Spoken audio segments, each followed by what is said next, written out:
নমস্কার, সবাইকে স্বাগত আছে এই ক্লাসে। আজকে আমরা ডিটারমিনেন্টের একটা অঙ্ক আলোচনা করব। চলো দেখা যাক অঙ্কটা কি আছে। তো অঙ্কটা আছে, without expanding the determinants prove that এই ডিটারমিনেন্টের সমান। তো দেখা যাক কী করে করা যায়। দেখে মনে হবে অনেক কঠিন, কিন্তু সহজে রো কলাম অপারেশনের মাধ্যমে আমরা এই অঙ্কটা করব। চলো শুরু করা যাক। তো প্রথমেই ধরে নিতে হবে let data d1 is equals to a b c x y z p q r এভাবে লিখলাম। এভাবে d1 d2 d3 হয়ে গেল। এইভাবে এবার দেখা যাক কোন দুটোকে নিয়ে অপারেশন করলে ইকুয়াল আসবে। তো দেখা যাচ্ছে এখানে রোতে আছে এক্স ওয়াই জেড, এখানে রোতে আছে X Y Z, ABC ABC. তাহলে এই দুটোকে নিয়ে প্রথমে কাজ করা যাক, দেখা যাক। তো দেখা গেল এবিসি ডিটারমিনেন্ট d1।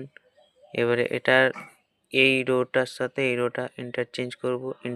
একবার চেঞ্জ করলে একটা মাইনাস চিহ্ন আসে, তাই একটা মাইনাস চিহ্ন এখানে লিখে দিয়েছি। ইন্টারচেঞ্জিং r1 r2 সঙ্গে ইন্টারচেঞ্জ হচ্ছে, তাই একটা মাইনাস চিহ্ন এলো। তারপরে আবার যেহেতু d3তে আছে পিকিউআর ওপরে আছে, পিকিউআর এখানে নিচে আছে, তাই আর একবার এটার সাথে এটা ইন্টারচেঞ্জ, r2 সঙ্গে r3 ইন্টারচেঞ্জ করতে হবে। r3 সঙ্গে r2 ইন্টারচেঞ্জ করা হলো। এবারে ইন্টারচেঞ্জ করার ফলে ইন্টারচেঞ্জ করে দিলাম, তাহলে d3 চলে এলো, তাহলে সমান d3। আর এটা যদি আর একবার ইন্টারচেঞ্জ করলাম আর একটা মাইনাস চিহ্ন আসবে, তাই মাইনাস মাইনাসে প্লাস হয়ে গেল, তাহলে এলো d1 ইকুয়াল টু d3।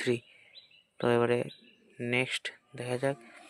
এইবারে আছে এইটাকে আনতে হবে, এটাকে কার সাহায্যে আনতে হবে, ওয়াই বি কিউ। এইভাবে আমরা এটাকে নিয়েও কাজ করতে পারি, এটাকে নিয়েও কাজ করতে পারি, তবে আমি এটাকে নিয়ে কাজ করব। চলো দেখা যাক এবারে। তাহলে এবারে d1টা নিলাম, প্রথমে এভাবে r1 আর r2কে চেঞ্জ করলাম, r1 r2 চেঞ্জ করলাম, একটা মাইনাস চিহ্ন এলো। এবার দেখা যাচ্ছে যে এক্স ওয়াই জেডটা এইভাবে আছে, এখানে কলাম আছে, তাহলে ট্রান্সপোজ নিতে হবে। ট্রান্সপোজ, টেকিং ট্রান্সপোজ মানে কলামগুলো রো হয়ে যাবে, রোগুলো কলাম হয়ে যাবে। তাহলে টেকিং ট্রান্সপোজ নিলাম, মাইনাস চিহ্নটা রয়ে গেল। এইভাবে দেখা যাচ্ছে। এবারে r1 আর r2টাকে আবার চেঞ্জ করে নেব, তাহলে ABC X Y Z P Q R চলে এলো, তার মানে d1টা চলে এলো, d1 চলে এলো, তাহলে d1 সমান d2। আর এখানে এসেছে d1 সমান d3, তাহলে 1 আর 2 থেকে পাই d1 সমান d2।